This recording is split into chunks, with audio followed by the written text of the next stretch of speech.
Ahoj, já vás vítám u nového tutoriálu. Dneska si ukážeme, jak si můžete ve Photoshopu nakreslit tohle prasátko. Je to prasátko ze hry Bad Piggies, ta hra vyšla myslím, že v pátek nebo ve čtvrtek. Je to od studia, který má na svědomí Angry Birds. A je to docela sranda, já jsem to včera hrál na telefonu a je to fakt docela zábavný, tak si to můžete když tak zkusit. No ale dneska si budeme teda ve Photoshopu ukazovat, jak si můžete nakreslit hlavu tohohle prasátka. Tak, jakmile si otevřete Photoshop a otevřete si nový výkres, já mám velikost 2000 šířka a 1500 výška, tak si tam vlastně takhle otevřete ten obrázek, ten si můžete jednoduše najít přes Google obrázky a začneme teda kreslit tu hlavu. Budeme teda používat Pen Tool, což znamená Pčko, klikněte si sem třeba pod to ucho a vlastně jednoduše levým tlačítkem začněte obkreslovat tu hlavu. Tak já to teda ještě jednou, protože tam se nějak špatně se zaháknul. Takže ještě jednou tady pod uchem, potáhnu si, teď tady dole.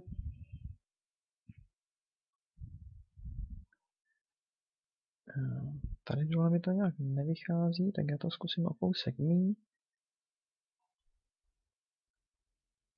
Tak.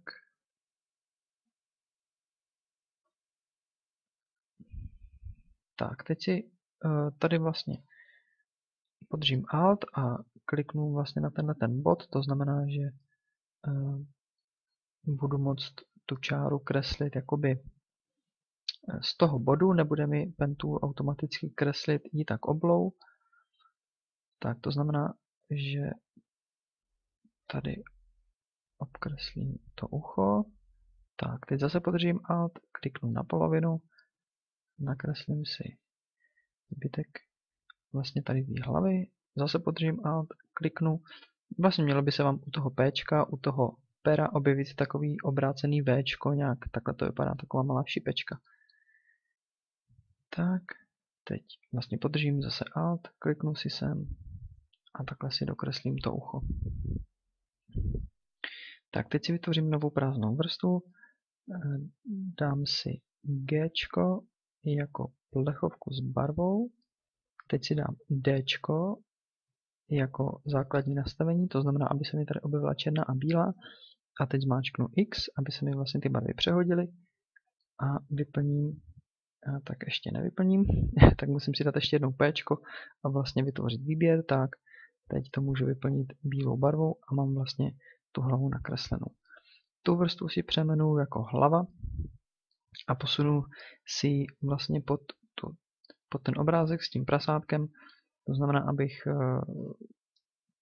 přesně viděl, co budu kreslit, tak si tu tapetu nebo ten obrázek dám si tam trošku menší krytí, abych vlastně pořád to nemusel zapínat a vypínat. Tak, takže hlavu máme a do čeho se pustíme jako první. Nakreslíme si třeba oči. Tak dáme si nástroj elipsa, to je účko. Nakreslíme si takhle to oko jednoduše. Přes Ctrl+T si vlastně otevřete to menu transformací. Tak to oko nám stačí takhle. A teď tam ještě nakreslíme tu zorničku. Ta bude mít černou barvu. Tak já si takhle ty dvě vrstvy označím a ta skupina se bude jmenovat oko levé. Teď si vytvořím novou prázdnou vrstvu, dám ji do nové skupiny a tahle skupina se bude jmenovat oko pravé. Tak, nakreslím si tady nové oko. Takhle nějak bude velké. A za tím okem jde vidět, že je takový stín, takže já si ho taky rovnou nakreslím. A teď, když podržím vlastně Ctrl, tak si můžu takhle více transformovat tu elipsu. Takže si to můžu. Ta barva tam bude zhruba takováhle tmavě zelená. Tak přesunu ten stín pod to oko, aby mi to vlastně takhle nepřekrývalo. A vlastně to samý udělám i tady. Taky vytvořím ten stín za tím okem. Tak. A barva bude zase takhle tmavě zelená, posunu dolů. OK. Ještě tady vytvoříme tu zorničku. Černá barva. OK. Tak tohle si zavřu. Jo, tak zatím máme oči. Já to mám všechno na 37%, nevím proč. Nějak jsem si to tam špatně asi nakliknul, takže všechno bude samozřejmě 100%. Tak pravé, levé, máme hotovo. Tak, vytvořím si novou prázdnou skupinu, teda novou prázdnou vrstvu, dám si to do nové skupiny a ta se bude jmenovat rypák, nebo rypáček raději. A nakreslíme si ten rypáček. Tak, zkusíme to elipsou, to znamená nakreslíme si ji nějak takhle a teď zase budeme držet Ctrl a zkusíme si to nějak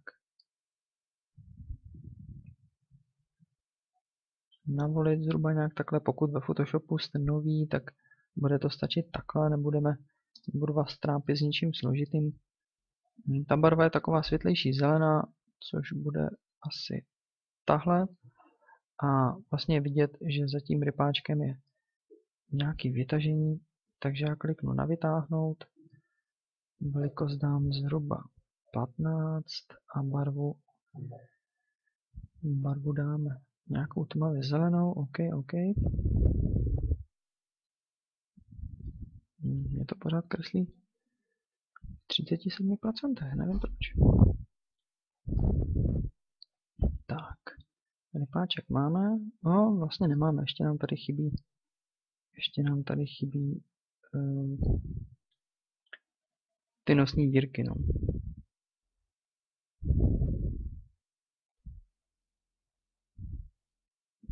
Tak, ty budou černou barvou. Já si to trošku víc přiblížím. Nějak takhle. A ta druhá bude velká asi nějak takhle. Tak, dobrý. Tak, teď si nakreslíme ještě obočí nad ty oči, to znamená nejdřív nad levou. Tak zase si dáme P jako pen tool a takhle jednoduše si nakreslíme. Tak zase podržím Alt, kliknu, aby se mi tady pěkně takhle udělalo to zaoblení. Nějak takhle. Kliknu pravým, dám vytvořit výběr. Teď si vytvořím novou prázdnou vrstvu a vyplním to zase touhle tmavě zelenou barvou. Tak, obočí. Teď dám Ctrl+J, udělám si kopii. Tuhletu kopii přesunu do skupiny pravé oko. Vlastně tady máte to obočí. Teď dám V a takhle si ji přesunu. Dám Ctrl+T, kliknu pravým a převrátit vodorovně. Strašně jednoduchý to je. Tak teď si můžete šipkama to poopravit, třeba trošku pootočit. Tak, obočí máme. Tak, teď si zkusíme nakreslit. Co si zkusíme nakreslit teď? No, teď můžeme ty pihy třeba. Tak já to zase dám do té stejné skupiny k těm očím. Tak, dám si zase elipsu a tady nakreslím jednu pihu, druhou pihu, třetí pihu. Můžete si je pozvětšovat, jak chcete. Tak, zavřu tuhle skupinu a otevřu si složku oko pravé a zase nakreslím si jednu, druhou a třetí. Tak, zavřu tu složku, abych vlastně v tom měl pěkně pořádek. Měli byste mít vlastně úplně nejvíc nahoře by měl být ten rypák, vlastně ta složka s tím rypákem. Potom byste měli mít jedno oko a druhé oko. Měli byste si dát pozor, abyste neměli vlastně tu složku s tím lepým okem nad tím rypákem. Potom by se vám stalo, že by vám vlastně to oko překrývalo ten rypák a vlastně nemělo by to ten efekt, který by to mít mělo. To znamená, že ten rypák je nahoře. takže to oko si přesuneme takhle dolů. Tak, jako další věc si nakreslíme pusu. To znamená, že já si vytvořím novou složku tady, ale nebudu mít vlastně ten obrázek, ale budu ji mít prázdnou, tak si do ní vytvořím novou prázdnou vrstvu. Tak, teď si dám zase Pčko a jednou kliknu na konec té pusy, po druhý vlastně na začátek, na konec. Teď zase podržím Alt, kliknu si, aby se mi to pěkně rozdělilo. Tak, teď si kliknu zhruba na půlku, zase si to rozdělím a takhle si dodělám to pusu. Teď si kliknu pravým, dám vytvořit výběr, OK. Dám G a vyplníme černou barvou. Dám Ctrl+D a vlastně teď já tu skupinu s tou pusou musím dát vlastně úplně dolů, vlastně pod tu skupinu s tím rypákem, aby se mi to takhle nepřekrývalo. A teď si vytvořím novou prázdnou vrstvu, dám si opět P a jdeme si nakreslit zuby. Takže já kliknu sem, nakreslím si jeden zub.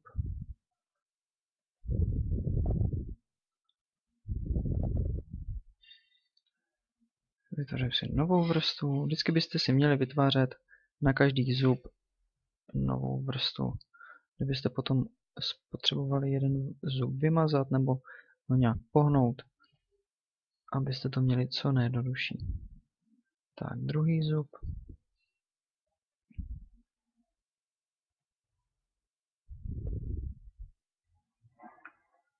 A třetí zub.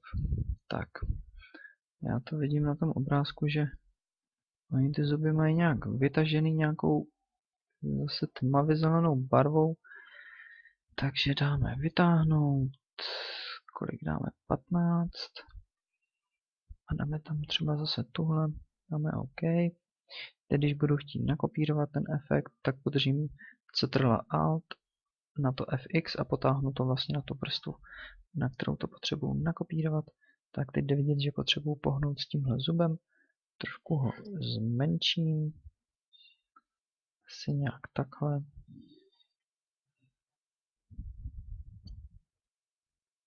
Tak, to vypadá docela dobře. Tak, já teď vypnu i to pozadí, aby jsme přesně viděli, co tady už máme. To znamená, máme tady tu hlavu, tak já ji vytáhnu, nebo dám vytažení. A kolik tam dáme? Dáme tam 20.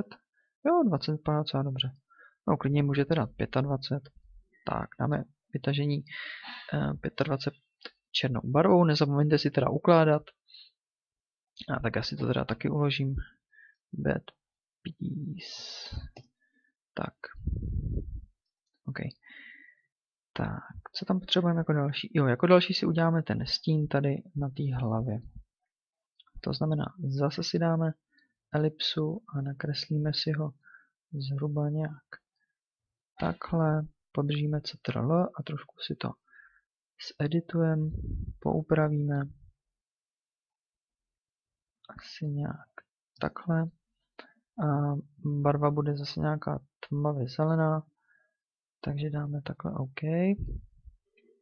Já ještě musím dát ale překrytí barvou vlastně na to naše základní prasátko. Tak, aby to vypadalo nějak smysluplně.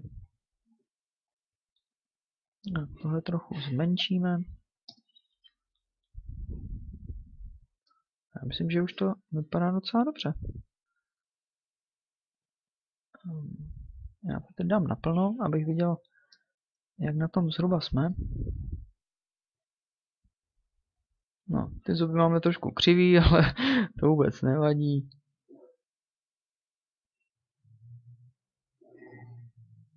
Tak já tady ještě trošku zvětším tenhle ten stín.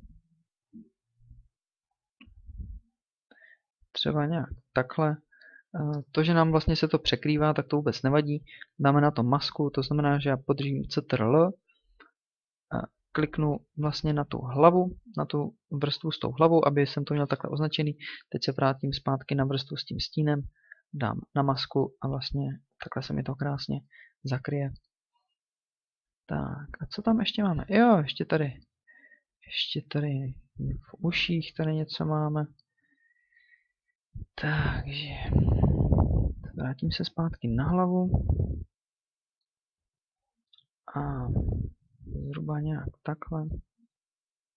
Barvu si tam dáme třeba takovouhle tmavou. Tak. Máme taky hotovo.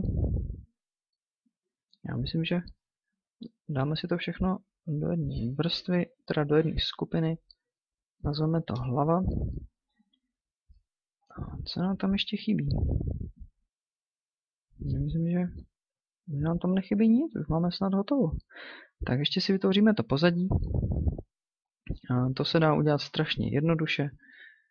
A zkusíme to pen toolem, to znamená klikneme si sem nahoru a sem dolů. Zkuste tak nějak kopírovat vlastně, jak jdou ty světelné paprsky. Vždycky to vyplníme nějakou tmavě zelenou. Zase si vytvořím novou prázdnou vrstvu. Vždycky na každý z těch paprsků si vytvořte novou vrstvu, abyste si je zase mohli posunout.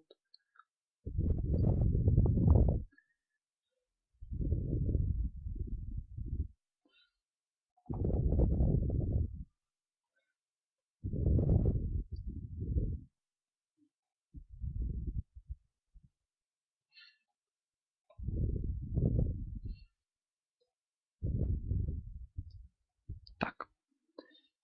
Já tohle už vypnu, aby jsme viděli jenom ten náš. To, co jsme si vytvořili.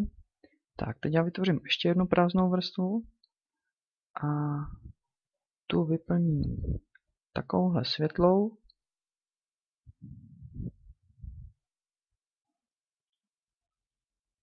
Jo, ještě dáme pod to naše prasátko stín. A změníme jeho krytí zhruba na kolem 30–40%. To už záleží na vás, jak se vám to bude líbit. Můžeme ho třeba trošku ještě roztáhnout. Tak, já si zapnu ještě jednou ten originál. No, já myslím, že se nám to povedlo docela hezky. Já doufám, že jste teda ten tutoriál stíhali, bylo to docela jednoduchý, byly to zase takový základy, ale ty už byste snad měli mít osvojený, pokud se díváte na moje tutoriály nějak pravidelně. Pokud by vám ale nebylo něco jasného, tak mi to klidně napište do komentářů. Já se na to třeba do příště zkusím nějak zaměřit. Pokud máte nápad na nějaký jiný tutoriál, abych třeba nakreslil nějaký jiný obrázek, s kterým třeba si nevíte rady, nebo byste chtěli vědět, jak se to udělá, tak mi to tam taky klidně napište, hoďte mi tam link a já to zkusím do příště vymyslet. Tak, to je tak všechno. Takže já vám děkuju za pozornost a mějte se zase příště. Ahoj.